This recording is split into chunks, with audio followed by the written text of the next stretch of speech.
Assalamualaikum warahmatullahi wabarakatuh. Perkenalkan, kami dari kelompok 1 kelas A Tadris Fisika akan mempresentasikan materi filsafat yang berjudul Pemikiran Filsafat dan Tokoh-tokohnya. Nah, terlebih dahulu saya akan memperkenalkan teman kelompok saya, yaitu Bait Husnul Nopianti Iga Lestari. Nah, di sini yang kita bahas yaitu yang pertama, awal pemikiran filsafat. Nah, pemikiran filsafat bermula ketika orang Yunani mulai mempertanyakan tentang asal mula alam semesta. Apalagi pada waktu itu, ritual dan penyembahan dewa-dewi sangatlah berkembang pesat. Filsafat adalah aktivitas berpikir manusia untuk memahami segala sesuatu. Filsafat berusaha memahami segala sesuatu dengan lebih mendalam. Russell mengatakan bahwa filsafat diawali oleh Thales yang untungnya bisa dilacak pada masa hidupnya berdasarkan fakta bahwa ia pernah membayangkan terjadinya matahari yang menurut para astronom terjadi pada abad 585 sebelum Masehi. Filsafat dan ilmu pengetahuan yang bermula tidak terpisah, dengan demikian lahir bersama di awal pada abad ke-6 sebelum Masehi. Nah, yang selanjutnya yaitu perbedaan pemikiran Yunani dan Arab Islam. Nah, yang pertama yaitu pemikiran filsafat Yunani. Sejarah pemikiran Yunani klasik dapat dibedakan ke dalam beberapa periode berikut. Yang pertama, periode naturalistis. Periode ini berbicara tentang alam semesta dan persoalan mengenai kosmologi spesies. Nah, yang kedua yaitu pemikiran Arab Islam.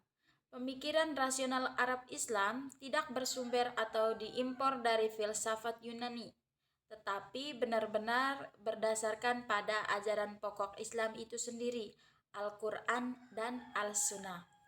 Meski demikian, diakui bahwa rasionalisme tersebut kemudian menjadi lebih berkembang pesat setelah bertemu dengan logika-logika Yunani lewat penterjemahan yang dilakukan. Nah, materi selanjutnya yaitu pemikiran filsafat dan tokoh-tokohnya. Yang pertama ada Al-Kindi. Di sini dia mengemukakan bahwa filsafat itu ketuhanan. Abu Yusuf Yakub Ibnu Ishaq Al-Kindi adalah filosof muslim pertama yang menguasai filsafat Yunani. Al-Kindi berasal dari Kinda di Yaman tetapi lahir di Kufa atau Irak pada tahun 796 Masehi. Ibnu Nadim, seorang pustakawan, menyebutkan bahwa Al-Kindi memiliki 242 karya dalam bidang logika, metafisika, aritmatika, falak, musik, astrologi, geometri, kedokteran, dan politik, dan lain sebagainya. Nah, yang selanjutnya yaitu ada Al-Farabi. Di sini dia mengemukakan bahwa filsafat emanisi atau filsafat emanasi. Lengkapnya yaitu Abu Nasir Muhammad Ibnu Tarkan Ibnu Auzalah Al-Farabi adalah filosof Islam pertama yang sangat sistematis dalam membangun dasar-dasar neoplatonisme Islam. Yang selanjutnya yaitu ada Ibnu Sina yang lahir pada tahun 980 Masehi. Nah, pemikiran terpenting yang dia kemukakan yaitu tentang filsafat kejiwaan. Yang selanjutnya yaitu ada Al-Farabi. Di sini dia mengemukakan bahwa ada pemikiran tumbuhan dan pemikirannya tentang kesatuan filsafat, tentang metafisika, tentang fisiologi, tentang antropologi, tentang etika, tentang politik, dan tentang teori kenabian. Nah, yang kelima yaitu ada Ahmad Tafsir. Di sini dia mengemukakan tentang logis dan rasional dan pengetahuan sains.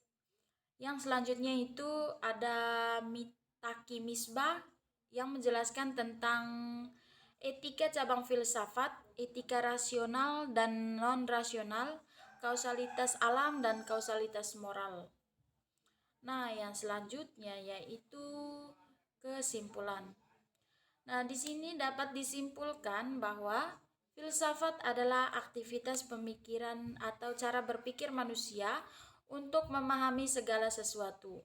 Filsafat berusaha memahami segala sesuatu dengan lebih mendalam. Dengan kata lain, filsafat memikirkan untuk memperdalam, dan tanpa pengetahuan kita ini timbul dari sesuai dengan kodrat manusia.